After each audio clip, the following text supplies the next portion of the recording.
नमस्कार आपण मानकु आपण मानकु पुणी थे स्वागत करुछे आम shop Raj masonry and tools को।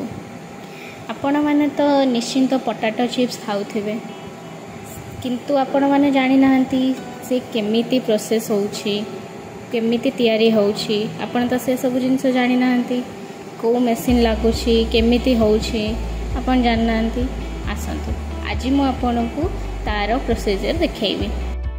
देखंतु ये हूँ पोटैटो पिलर मशीन जो आपण आलू चोपा इजीली आपण छड़े पारे किसी भी कर नहीं।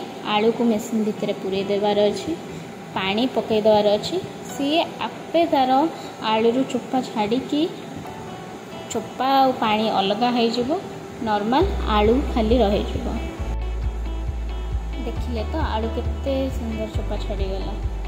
तापरे चलतु आउ गोटे मशीन को देखा ये हूँ पोटैटो स्लाइसर मशीन जो आपण से जो आलू चोपा छड़ा होता से आलू को आणिक पकईकी गोल गोल पीस हो कि जुलियन कट हो से सब काटिकी आपण रखिपारे। देखंतु केते सहजरे गोल गोल पतला पतला पीस हो पारुछि। तार एडजस्टिंग सिस्टम भी अच्छी एडजस्ट अनुसार आपड़ जमी कट चाहिए काटिपारे।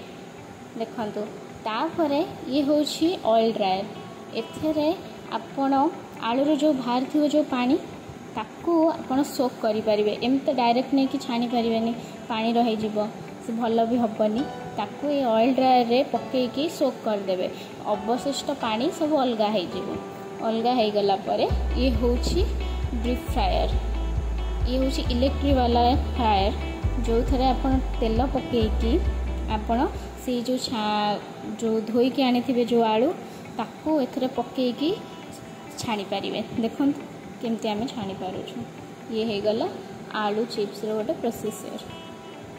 वीडियोटी भल लगी लाइक शेयर कमेंट निश्चिंत करिए।